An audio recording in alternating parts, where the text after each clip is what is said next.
on the issue of the atonement, the cross of Jesus Christ. I've got a book coming out in October. I'm calling it Death by Love.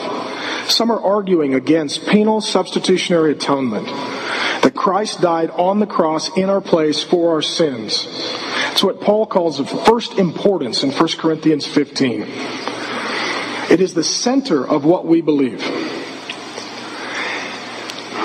That book is my attempt to show the pastoral and practical implications of substitutionary atonement. And so I take the 12 aspects, and of course there are more, but I take 12 aspects of what Jesus accomplished on the cross in our place for our sins. I tell someone's story, and in each chapter I write them a pastoral letter explaining to them how Jesus' death on the cross is sufficient to cover the sin that they have committed or the sin that has been committed against them. So I have a friend who is a rape victim, and I write a letter explaining the doctrine of expiation. I have a friend who's a convicted pedophile, registered sex offender. I write a letter to him explaining the doctrine of propitiation. I have a friend who is a witch and into Wicca, and to her I write about the doctrine of Christus Victor.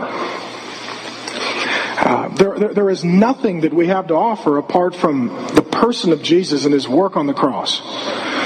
And so if the cross is lost, Christianity is lost, and hope is lost, and Christ is lost. And that means that ultimately we are lost. And so this issue of the atonement is incredibly important. In his book, Generous Orthodoxy, in a footnote, and I know no one reads them, but you should, Brian McLaren heartily recommends a book called Recovering the Scandal of the Cross. It's written by two men named Baker and Green that I affectionately refer to as Hymenaeus and Alexander. And in that book, those two men begin with the assumption that the metaphors and the analogies of the atonement, the death of Jesus on the cross in the New Testament were borrowed from paganism. They then declare that since the New Testament itself is pagan, that we should reconsider the cross in light of paganism, Marxism, feminism, environmentalism.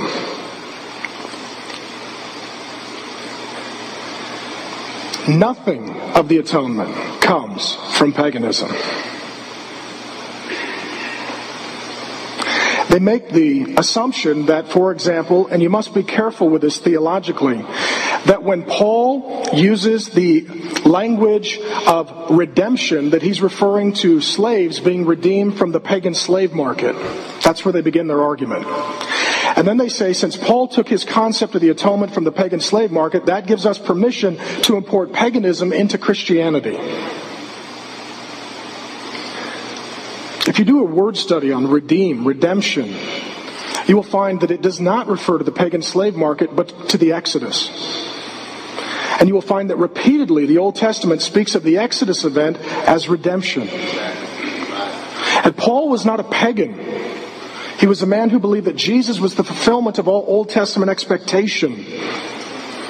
He was a scholar in the Old Testament, and when it came to him describing the atoning work of Jesus, he did not borrow paganism. He went back to the Old Testament, and he saw God's great deliverance of his people from bondage and slavery in Egypt to Pharaoh as being absolutely, in every way, pointing to Jesus conquering our enemies of Satan, sin, and death, and by his power and grace liberating us from slavery to life, so that we would be free to worship him.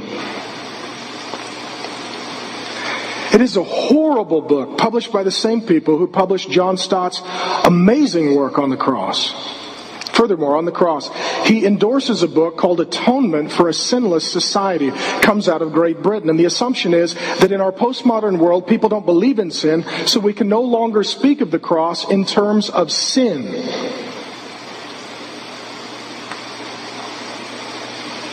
The Bible is exceedingly clear that the wage for sin is death. And 2 Corinthians 5:21 says, God made him who knew no sin to become sin, so that in him we might become the righteousness of God. That our sin was laid on Jesus, and he suffered and died in our place, paying the penalty for our sin.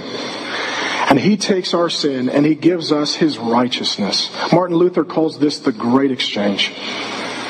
Paul tells us in 1 Corinthians 15 that Christ died for our sins according to the Scriptures. That is the gospel.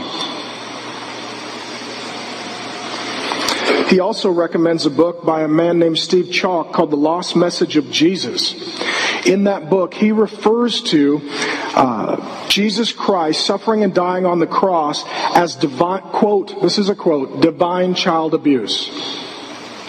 That God the Father beat God the Son, and it is an endorsement of child abuse, and we should drop any notion of substitutionary atonement because it is a commendation toward violence and child abuse. Jesus says, "No one takes my life from me. I lay it down and I pick it up."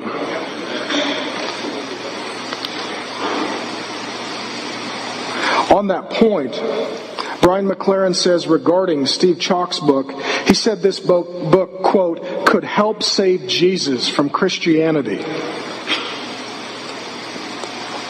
On that point, my dear friend that I serve on the board of the Gospel Coalition with, D.A. Carson, says this: I have to say, kindly but as forcefully as I can, that to my mind, if words mean anything, both McLaren and Chalk have largely abandoned the gospel.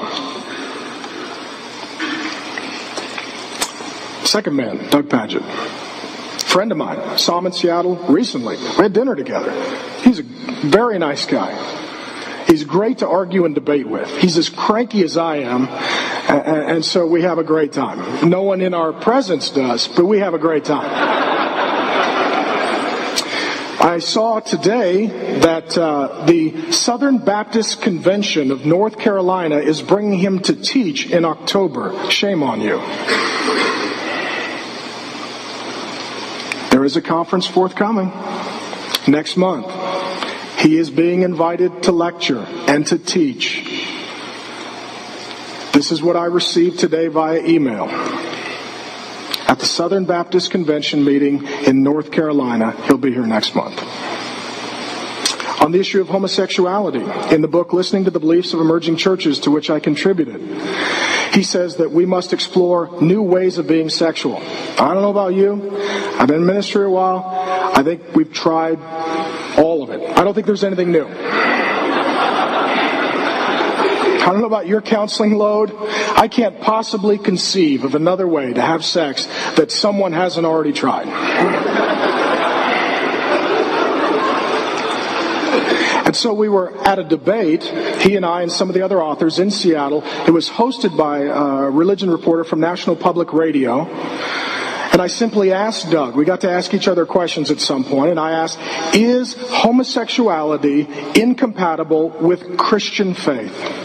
Is homosexual practice and conduct? Okay? And I want to be careful on this because I know that some people have homosexual temptation or desires, but if they say no to their flesh and yes to God, then they are holy and they're responding in a way that honors God. So I asked very specifically, is homosexual activity incompatible with Christian faith? His answer was no. Being gay and Christian is not a contradiction in any way. Secondly, Doug promotes, in my opinion, paganism. In the book, Listening to the Beliefs of Emerging Churches, there is a quote. If you read carefully, you will find it. I missed it. Peter Jones, who's one of the leading scholars on paganism in the world today, caught it, and we talked about it this week. And here's the quote.